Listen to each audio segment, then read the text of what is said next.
उत्तराखंड के जो आपके आरओ एआरओ की तैयारी कर रहे हैं उनके लिए हमारी जो सीरीज चल रही है टेस्ट की, उसका अगला प्रश्न पत्र है ये। आप इसकी पीडीएफ हमारे टेलीग्राम चैनल संजय देव क्लासेस से प्राप्त कर ले। वहां से सॉल्व करने के बाद यहाँ से मिलान कर ले। सभी तरह के क्वेश्चनों को सम्मिलित करने का प्रयास किया गया है, इंपॉर्टेंट है। उसके अलावा आपका हमारी जो टेस्ट सीरीज है वो आपका जल्द ही आपके उसमें आने वाली है। हमारी जो ऐप है एसएस स्टडी, उसमें आप हमारा ऐप डाउनलोड कर लें। डिस्क्रिप्शन में लिंक है। मात्र 150 रुपये में हम आपको 20 से अधिक 150 नंबर वाले जो आरओ के टेस्ट हैं उनको दिलाने वाले हैं। अधिशासी अधिकारी वाले भी कर सकते हैं, क्योंकि उनमें 100 नंबर का आपका जो जीएस और उत्तराखंड है वो सेम होगा, उसमें कोई अंतर है नहीं। 50 नंबर का जो रीजनिंग और मैथ्स वाला आरओ का पोर्शन है उसे छोड़ सकते हैं। बाकी 20 क्वेश्चन, आप 20 प्रश्न पत्र से ज्यादा आपको 100 नंबर के मिल जाएंगे, आपके लिए वो काम आ जाएगा। बाकी आपको हिंदी वाला अतिरिक्त करना है, जो आरओ वाला है, जो ईओ वाला है। बाकी आरओ और ईओ का 100 नंबर का जो प्री का प्रश्न पत्र है वो सेम है, उसमें कोई अंतर नहीं है। और बाकी ये जीएस है, इसको आप जो बंदी रक्षक या अन्य तैयारियां कर रहे हैं उनके भी लिए भी बहुत महत्वपूर्ण है। तो इसमें पहला क्वेश्चन है, सर्वप्रथम प्रेस सेंसरशिप किसने लागू की थी? प्रेस सेंसरशिप, भारत में जो आपका प्रेस है उसका इतिहास आधुनिक भारत के साथ ही शुरू होता है। प्रेस मतलब भारत में जो पहली प्रेस, प्रिंटिंग प्रेस लगाई गई थी वो आपका 1556 से 57 के बीच आपके पुर्तगालियों द्वारा गोवा में लगाई गई थी। उसके बाद उसमें उस समय तो उन्होंने कोई बायोलॉजिकल आपके बुक्स उसमें प्रिंट करना शुरू किया था, लेकिन बाद में आपके जो जेम्स ऑगस्टस हिक्की हैं उन्होंने भारत में आपके समाचार पत्र छापना शुरू कर दिया था। उनके ही समाचार पत्र द बंगाल गजट को भारत का पहला समाचार पत्र माना जाता है। उसके बाद मॉर्समैन का दिग्दर्शन है या अन्य जो आपके समाचार पत्र हैं, उन्होंने भारतीय जनमानस में जागरूकता फैलाना शुरू किया था। तो उसी को देखते हुए अंग्रेजों को ये डर बैठ गया था कि कहीं आपके जो ये समाचार पत्र हैं उनके विरुद्ध माहौल खड़ा ना कर दें, इसीलिए वो समय समय पर प्रेस के विरुद्ध आपके कई आपके कठोर कानून लाते रहे। जिसमें सबसे पहला प्रेस के विरुद्ध जो कानून लाया था वो लाया था लॉर्ड वेलेजली 1799 में। पहला जो प्रेस के विरुद्ध सेंसरशिप आई थी वो आई थी 1799 में लॉर्ड डलहौजी के द्वारा। इसके तहत प्रत्येक प्रेस के मालिक को जो अपना अखबार होता था या पत्रिका होती थी उसके ऊपर अपना नाम, अपने प्रेस का एड्रेस वगैरह छापना अनिवार्य कर दिया था। फिर एडम्स के समय आया जिसमें आपका जो प्रेस थी उसके लिए लाइसेंस लेना अनिवार्य कर दिया। फिर बीच में कई और आए। फिर वर्नाकुलर प्रेस एक्ट तो भारत में सबसे घातक प्रेस एक्टों में से माना जाता है, जो लॉर्ड लिटन के समय आया था। तो इसमें आपका पहला पूछा है सर्वप्रथम प्रेस सेंसरशिप कौन लाया था, तो हम लिखेंगे लॉर्ड वेलेजली। अगला क्वेश्चन है, असहयोग आंदोलन का प्रस्ताव गांधी जी द्वारा सर्वप्रथम किस अधिवेशन में लाया गया था? 1920 में जो असहयोग आंदोलन चलाया महात्मा गांधी ने, उसका प्रस्ताव सबसे पहले कहाँ आया था? तो 1920 में जो कलकत्ता अधिवेशन हुआ था कांग्रेस का, उसमें पहली बार लाया गया था और नागपुर अधिवेशन में इसकी पुष्टि की गई। नागपुर में विशेष अधिवेशन बुलाया गया था। तो ये आपका जो असहयोग आंदोलन है महात्मा गांधी द्वारा चलाया गया, उसका पहला प्रस्ताव आपका कलकत्ता अधिवेशन में आया था। अगला क्वेश्चन है, राष्ट्रीय चेतना के विकास में सर्वप्रथम महत्वपूर्ण भूमिका निभाई थी? भारत में जो राष्ट्रीय चेतना है, राष्ट्रवाद है, स्वदेश, स्वराष्ट्र, स्वदेशी के प्रति लोगों के मन में भावना और विदेशियों को भारत से भगाने और अपना राष्ट्र निर्मित करने की जो भावना है उसे जगाने का सबसे पहला जो आपका महत्वपूर्ण भूमिका थी धार्मिक पुनर्जागरण। बिल्कुल इसने भी किया था, इसमें कोई दो राय नहीं है, क्योंकि भारत का जो प्रबुद्ध वर्ग था, राजा राम मोहन राय, ईश्वर चंद्र विद्यासागर, गोविंद महादेव रानडे या जो आपके स्वामी दयानंद सरस्वती थे, इन्होंने राष्ट्रवाद के लिए काफी हद तक काम भी किया। आर्थिक पुनर्जागरण, ये तो आपका भारत में उस समय हुआ ही नहीं था। और पाश्चात्य शिक्षा का विकास, जो इसमें सबसे मेन पॉइंट है तो ये भी, परंतु जो सबसे महत्वपूर्ण पॉइंट है वो है पाश्चात्य शिक्षा, क्योंकि सर्वाधिक महत्वपूर्ण कह रहा है।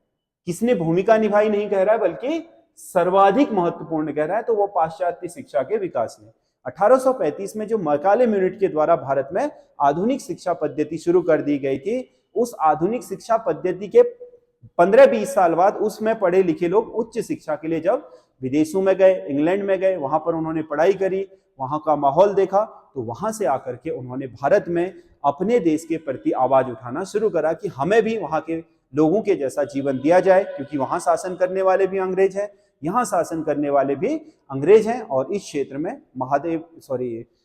दादा भाई नाराजी को सबसे पहला श्रेय दिया जाता है। उसके बाद महादेव गोविंद रानाडे हैं, सुरेंद्र नाथ बनर्जी हैं, इन्होंने बहुत महत्वपूर्ण भूमिका निभाई इसमें राष्ट्रवाद को शुरू करने में। तो पाश्चात्य शिक्षा ने कहीं ना कहीं यहाँ के एक प्रबुद्ध जनमानस के अंदर ये विचार पैदा करा और उन्होंने अपने विचारों तक अपने पत्र पत्रिकाओं, समाचार पत्रों या पुस्तकों, लेखों के माध्यम से जनता को जागरूक करने का प्रयास किया। तो वहीं से भारत में आपका क्या हुआ, राष्ट्रीय चेतना का उदय हुआ, जो भारत बाद में फिर राष्ट्रीय आंदोलन में बदला। अगला क्वेश्चन है, महात्मा बुद्ध ने अपनी मृत्यु से पहले बौद्ध संघ का नेतृत्व किसे प्रदान किया था? बौद्ध संघ का नेतृत्व, क्योंकि महात्मा बुद्ध अपने जीवन के काल में ही संघ की स्थापना की थी। संघ मतलब जहां पर बौद्ध भिक्षु रहते हैं और एक नियम आचार संहिता के द्वारा वो अपना जीवन यापन करते हैं, जिसे बौद्ध विहार बोलते हैं। उस बौद्ध विहार में जो बौद्ध भिक्षुओं का एक संगठन होता है, उसे बौद्ध संघ बोलते हैं। महात्मा बुद्ध अपने जीते जी ये चीज कर चुके थे। तो महात्मा बुद्ध ने अपने सबसे प्रिय शिष्य आनंद को, कहा जाता है कि आनंद ही महात्मा बुद्ध के सबसे प्रिय शिष्य थे, और महात्मा बुद्ध ने अपने मृत्यु से पहले ही अपना जो बौद्ध संघ का नेतृत्व था वो आनंद को प्रदान कर दिया था। अगला क्वेश्चन है, भारत के किस राज्य में जनजातियों का प्रतिशत सर्वाधिक है? जनजातियों का प्रतिशत, संख्या नहीं, संख्या के हिसाब से, जनसंख्या के आबादी के हिसाब से तो भारत में सबसे ज्यादा जनजातियां मध्य प्रदेश में पाई जाती हैं आबादी के हिसाब से, परंतु प्रतिशत के हिसाब से, टोटल आबादी में प्रतिशत में सबसे ज्यादा जो जनजातियां भारत में है 2011 की जनगणना के अनुसार, वो है मिजोरम में। आप जनांक की सही तरीके से कर ले, उत्तराखंड की भी और भारत की भी, क्योंकि जनांक की बहुत आपके हाईलाइट करके उसने दे रखा है सिलेबस में, यहां से क्वेश्चन जरूर आएगा। उत्तराखंड की जनगणना को भी सही तरीके से पढ़ के जाएं 2011 की, भारत की जनगणना को। अगला क्वेश्चन है, जेलेपला नामक दर्रा स्थित है। जेलेपला दर्रा, जेलेपला दर्रा है सिक्किम में। सिक्किम में दो दर्रे बहुत महत्वपूर्ण है, एक तो नाथुला दर्रा है और एक जेलेपला दर्रा है। जेलेपला दर्रा जो आपका सिक्किम है, सिक्किम से सीधे आपका जो लहासा है उसको जोड़ने वाला दर्रा है। तो आपका ये दर्रा सिक्किम में है, जेलेपला दर्रा बोलते हैं इसको। कौन सी नदी नौगम्य नहीं है? कौन सी नदी नौगम्य नहीं है लिखा है, ये नदी लिख दिया इसको, ये एक्चुअल में नहीं है। कौन सी नदी नौगम्य नहीं है, ये होना चाहिए। तो इसमें आपका ब्रह्मपुत्र है, ब्रह्मपुत्र नदी नौगम्य है, इस पे तो NW नेशनल वाटरवे 2 बना है। बराक नदी ये भी नौगम्य है, इस पर भी NW आपका 6 बना है। आपके नॉर्थ ईस्ट में असम से आपके जो बराक नदी है उस पर बना हुआ है। ब्राह्मणी नदी ये भी आपका, इस पर भी NW 5 बना हुआ है उड़ीसा में, ये भी आपका नौगम्य है। नर्मदा नदी पर अभी तक कोई आपका नौगम्य आपका सिस्टम नहीं है, मतलब उस पर नावें या स्टीमर नहीं चल सकते। इनमें तो आपका क्या है, national waterway, national waterway, national waterway बन चुके हैं, इसलिए ये तीनों ही नौगम्य है, नर्मदा इसमें से नौगम्य नहीं है। अगला क्वेश्चन है, कौन सा एक भारत का सदाहरित वन क्षेत्र नहीं है? सदाहरित वन क्षेत्र नहीं है। पश्चिमी घाट का पूर्वी ढाल, अंडमान निकोबार, मेघालय, साइलेंट वैली। देखो अंडमान निकोबार में भारत में बहुत अच्छी खासी वर्षा होती है, यहाँ पर आपका सदाहरित वन पाए जाते हैं। मेघालय तो है ही, चेरापूंजी मासिनराम के लिए जाना जाता है, यहाँ सबसे अधिक वार्षिक वर्षा होती है संसार में, ये तो आपका है ही आपका वर्षा वन वाला। साइलेंट वैली आपका भारत का सबसे अधिक जैव विविधता वाला क्षेत्र है। पश्चिमी घाट का जो आपका पश्चिमी ढलान है उस पर केरला में स्थित है, ये भी आपका वर्षा वनों के लिए जाना जाता है। पश्चिमी घाट का पूर्वी ढाल नहीं जाना जाता। ये जो हमारा पश्चिमी घाट है इसका जो इधर की तरफ ढाल है ये आपका वर्षा वनों के लिए नहीं जाना जाता, बल्कि यहाँ पर आपका उष्ण कटिबंधीय पर्णपाती वन पाए जाते हैं, चंदन आदि के वृक्ष। ये क्षेत्र इसलिए क्योंकि इधर तो आपका जो बंगाल अरब सागर की शाखा का मॉनसून है वो जबरदस्त बारिश करता है इस वाले ढाल पर, यहाँ टकरा करके यहाँ बारिश करता है। ये वाला जो ढाल है पूर्व की तरफ का पश्चिमी घाट का, इसमें बारिश नहीं होती, यहाँ तो बहुत ही अल्प बारिश होती है, एक तरीके का सूखा क्षेत्र है ये, तो यहाँ पर वर्षावन नहीं होंगे। वर्षावन के लिए जरूरी है 200 सेंटीमीटर से अधिक वार्षिक वर्षा होनी चाहिए, तभी वहां पर आपके सदाहरितपन पाए जाते हैं, जो वर्ष भर पत्तियां नहीं गिराते। नागरिक समानता से आशय है, नागरिक समानता से आशय है कानून के समक्ष समानता, अवसर की समानता, धन का समान वितरण, राज्य के मामले में भागीदारी का समान अधिकार। देखो ये सारी चीजें, तीन की तीन चीजें व्यक्ति द्वारा स्वयं से अर्जित की जा सकती हैं। ये आपका समानता प्रदान करने वाला नहीं है। देखो धन की समानता क्या होगा, धन आदमी अपने टैलेंट से कमाएगा, अवसर व्यक्ति क्या करेगा, अपने उससे बनाएगा, सरकार की ओर से भी उपलब्ध कराए जाते हैं, ये तो मौलिक अधिकार ही है। ठीक है, राज्य के मामलों में भागीदारी भी आपका व्यक्ति स्वयं निर्धारित करता है अपनी भागीदारी अपने एफर्ट से।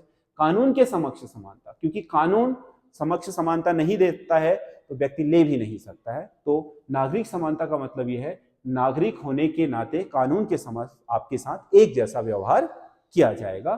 तो ये आपका ए सही होगा इसका आंसर। अगला क्वेश्चन है, अब तक देश में राष्ट्रीय आपातकाल कितनी बार घोषित किया गया है? 3 बार, 1962 से लगा था, चाइना भारत युद्ध से, फिर 65 आपका 67 तक रहा, जिसमें आपका चाइना भारत और पाकिस्तान 65 युद्ध भी हो गया। उसके बाद 1971 के युद्ध के समय लगा, 75 तक रहा, फिर आपके 75 से आपका 77 तक रहा था। कौन सा वाला? तीसरा। तो 3 बार राष्ट्रीय आपातकाल लगे हैं। पहला चीन भारत युद्ध से पाकिस्तान भारत युद्ध तक, दूसरा भारत पाक युद्ध, और तीसरा वाला आंतरिक अशांति के आधार पर, जो कहा जाता है बहुत विवादास्पद रहा, जिसकी इंदिरा गांधी के लिए बहुत आलोचना की जाती है इस आपातकाल के लिए। राज्यसभा में वर्तमान में कितने सदस्य केंद्र शासित प्रदेशों से निर्वाचित होकर के आते हैं? राज्यसभा में निर्वाचन हो रहा है, राज्यसभा में जो वर्तमान सीटें हैं वो हैं 245, वैसे तो 250 हैं, लेकिन सीटें जो हैं, जिन सीटों पर आपका लोग आते हैं वो 245 पर ही आते हैं। 233 सीटें आपके निर्वाचित होकर के आती हैं, 12 सीटें राष्ट्रपति द्वारा मनोनीत होती हैं। 233 में से 229 सीटें तो राज्यों का हैं, 4 सीटें आपके केंद्र शासित प्रदेशों को है। केंद्र शासित प्रदेशों में भी दिल्ली ही रिप्रेजेंट कर रहा है फिलहाल आपके राज्यसभा, क्योंकि दिल्ली और पौंडीचेरी के अलावा कोई कर भी नहीं सकता, क्योंकि राज्यसभा के सांसद विधायिकाओं से चुने जाते हैं और विधायिकाएं केवल 2 ही केंद्र शासित प्रदेशों में है, एक दिल्ली में और एक पौंडीचेरी में, औरों के पास अपनी कोई विधानसभा नहीं है। एक खगोलीय मात्रक की औसत दूरी कितनी होती है? खगोलीय एकक इकाई बोलते हैं, या एक खगोलीय जो मात्रक बनाया जाता है वो उतना ही लंबा है जितना सूर्य और पृथ्वी के बीच की दूरी है। सूर्य और पृथ्वी के बीच की दूरी के बराबर आपका एक खगोलीय मात्रक दूरी होती है। अगला क्वेश्चन है, ऊष्मा किस माध्यम में सर्वाधिक तीव्रता से स्थानांतरित होती है? ऊष्मा के संचरण के 3 ही माध्यम है, चालन, संवहन और विकिरण, 3 ही माध्यम है। तो इसमें से ऊष्मा जो सबसे तेजी से आपका एक स्थान से दूसरे स्थान पर ट्रांसफर होती है वो विकिरण, क्योंकि विकिरण के लिए आपका माध्यम की आवश्यकता नहीं होती, इनमें दोनों में ही माध्यम की आवश्यकता होती है। एक में माध्यम के कण प्रसारित हुए बिना ऊर्जा को बढ़ाते हैं, चालन, जैसे आपका ये लकड़ी है, पहले ये सिरा गर्म हुआ तो फिर इसके साथ जुड़ा हुआ, फिर इसके साथ जुड़ा हुआ, एक एक करके गर्म होगा तो वो चालन कहलाएगा, बहुत देर लगाता है। संवहन में क्या होता है, जैसे पानी में, पानी को गर्म करोगे तो पानी के नीचे जो कण गर्म होंगे वो हल्के होकर ऊपर आएंगे, ऊपर वाले ठंडे कण नीचे जाएंगे, इस तरीके से ऊष्मा होती है। विकिरण में क्या है, सीधे जैसे सूर्य का प्रकाश हम तक पहुंचता है वो विकिरण ऊष्मा है। तो विकिरण सबसे तीव्र माध्यम होता है ऊष्मा के संचरण का। अगला, घरेलू खाना बनाने वाली गैस होती है, एलपीजी बोलते हैं जिसे, लिक्विड पेट्रोलियम गैस। एलपीजी जो घरों में खाना बनाने वाला गैस सिलेंडर के अंदर गैस भरी होती है, क्या बोलते हैं? Liquid petroleum gas. लिक्विड मतलब द्रवित होती है, तो द्रवित तो इसमें लगा हुआ है। प्रोपेन और ब्यूटेन, जो हमारा एलपीजी होता है वो प्रोपेन और ब्यूटेन का मिश्रण होता है, और इसमें एक आपका सल्फर का यौगिक मिला दिया जाता है, मिथाइल मार्केप्टेन बोलते हैं जिसको। ये सल्फर का यौगिक इसमें इसलिए मिलाया जाता है ताकि इसमें एक तीक्ष्ण गंध हो, क्योंकि ब्यूटेन और प्रोपेन में तो गंध होती नहीं है, अगर लीकेज भी हो गया तो हमें पता नहीं चलेगा, इसलिए लीकेज के खतरे से बचाने के लिए इसमें वो गंधक का सल्फर का आपका क्या, आपका मिथाइल मार्केप्टेन नामक एक तत्व मिला दिया जाता है। जैसे ही गैस लीक करती है बदबू फैल जाती है और हमें पता चल जाता है कि गैस लीकेज है, तो वो एक आपका इसमें मिलाया जाने वाला यौगिक है। बाकी वो होता ब्यूटेन और प्रोपेन है जो जलता है, जो हमें ऊष्मा प्रदान करता है। एलपीजी, लिक्विड पेट्रोलियम गैस में। मानव शरीर में वृद्धि हार्मोन स्रावित होता है। वृद्धि हार्मोन मानव शरीर का जो क्या है वृद्धि हार्मोन है, कहां से स्रावित होगा? पिट्यूटरी ग्रंथि, जो मस्तिष्क जिसे मास्टर ग्रंथि बोलते हैं, पिट्यूटरी ग्रंथि क्या करती है? आपके वृद्धि हार्मोनों को नियंत्रित करती है। मानव शरीर के जितने भी आपके अन्य ग्रंथियां हैं उनको भी नियंत्रित करने का काम इसी का है। प्रिंट करने के लिए किस मेन्यू को चुना जाता है? यदि हमने किसी आपके डॉक्यूमेंट को प्रिंट करना है तो हमें किस डॉक्यूमेंट्स को चुनना पड़ेगा? मेन्यू को फाइल मेन्यू, फिर फाइल मेन्यू में टूल बार खुलेगा, उसके बाद हम उस डॉक्यूमेंट्स को क्या कर सकते हैं? वो आपका प्रिंट कर सकते हैं। तो फाइल सही आंसर होगा। कंप्यूटर स्क्रीन का वह सिंबल जो डिस्क, डॉक्यूमेंट या प्रोग्राम को रिप्रेजेंट करता है। कंप्यूटर स्क्रीन पर वह सिंबल जो किसी डिस्क, डॉक्यूमेंट या प्रोग्राम को, तो कंप्यूटर स्क्रीन पर जो भी आपके ये बॉक्स बने रहते हैं जिनको टच करने पर आपकी एप्लीकेशन खुलती है, क्या बोलते हैं उनको? बताओ, इन सिंबल को क्या बोलते हैं? आइकन। क्या बोलते हैं? आइकन। अगला क्वेश्चन है, गूगल क्या है? गूगल बोलते हैं ना, गूगल करो। गूगल क्या है? ब्राउजर है? नहीं। वायरस है? नहीं। सर्च इंजन है? बिल्कुल। ऑपरेटिंग सिस्टम भी नहीं है। सर्च इंजन यानी कि किसी चीज को ढूंढने वाला हमारा एक इंजन की तरह काम करता है गूगल। तो गूगल एक सर्च इंजन है। संसार का सबसे प्रसिद्ध सर्च इंजन वर्तमान में गूगल ही है। ग्राफिकल यूजर इंटरफेस GUI किसने प्रारंभ किया था? ग्राफिकल यूजर इंटरफेस आपके कंप्यूटर आपके में काम करने की सबसे आपके आसान प्रणाली मानी जाती है। इसको शुरू करने का कार्य किया था जेरोक्स कॉर्पोरेशन ने। ग्राफिकल यूजर इंटरफेस GUI सबसे पहले कौन लाया था? Xerox corporation. अगला, क्रिकेट विश्व कप 2023 के ब्रांड एम्बेसडर कौन बने हैं? 2023 में क्रिकेट विश्व कप जो आयोजित होना है अक्टूबर में, उसमें आपका जो ब्रांड एम्बेसडर बनाया गया है वो शाहरुख खान को बनाया है। इसका प्रचार प्रसार कौन करेगा? ICC ने किसे बनाया है ब्रांड एम्बेसडर? शाहरुख खान को। अगला आपका रीजनिंग का क्वेश्चन है, जिस प्रकार ये वाला संबंधित है इससे, तो इससे कौन संबंधित होगा? तो देख लेते हैं क्या कोडिंग है। R को क्या लिखा है? S, E को F, A को B, S को T, O को P और N को O। तो एक एक प्लस करके लिखा है। R प्लस एक S, E प्लस एक F, A प्लस एक B, S प्लस एक T, O प्लस एक P, N plus O plus एक O। तो T का एक प्लस कर दोगे तो STU क्या आ जाएगा? U। H के बाद HI, I के बाद J, N के बाद O, K के बाद JKL, UIJOL। तो इसका सही आंसर ये वाला हो जाएगा। इसका डिकोड ऐसे किया जाएगा। कौन सा एक अन्य तीन से भिन्न है? चार चीजें दी गई हैं, टमाटर, आलू, प्याज और गाजर।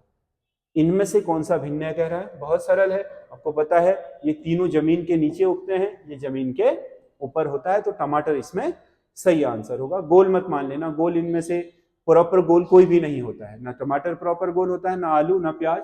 गाजर को लंबा मान करके इसे अलग मत कर लेना। तो इसमें आपका टमाटर सही आंसर होगा, क्योंकि वो धरती से ऊपर उगता है। ये आपका जो इसके पीछे दिया गया तर्क है वो ज्यादा अच्छा है। अगला क्वेश्चन है, कौन इसे पूरा करेगा? तो ये तीन वो दे रखे हैं, चौथे में हमें तीन स्थानों में क्या आएगा? तो हम इसकी सीरीज बनाते हैं। N को P लिखा है, P को R लिखा है, तो R को क्या लिखा जाएगा? NP, मतलब NOPQR, यानी कि प्लस दो है, तो RST, तो क्या आ जाएगा? T आ जाएगा। और OQS को क्या लिखा है? U, और ABC यहां पर क्या आ जाएगा? D। तो पहला ही ऑप्शन सही है, TUD, ये इसका सही आंसर होगा। अगला क्वेश्चन है, 3, 10, 20, 33, 46, 68 की सीरीज को कौन पूरा करेगा? 3, 10, 30, क्या है देखो, 7 का अंतर, कितने का अंतर है? 10 का, कितने का अंतर है? 13 का, कितने का अंतर है?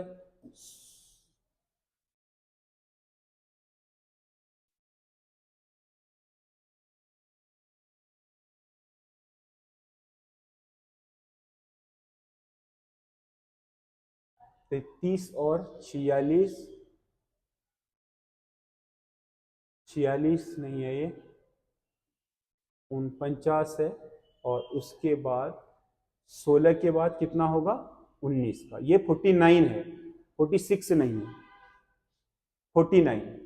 तो ये आपका 68 में अब कितना जुड़ेगा, +3 +3 +3, तो +3 में 22 आ जाएगा, 22 को जोड़ दोगे तो 90 आ जाएगा। तो इसका सही आंसर होगा 90। ये आपका 49, 46 नहीं है। अगला 25वां क्वेश्चन है, एक आकृति वाला है। निम्नलिखित प्रश्न आकृतियां दी गई हैं, तो ये आपका चौथी आकृति को कौन फिल करेगा, ये देखिए। तो इसमें आकृति चारों है।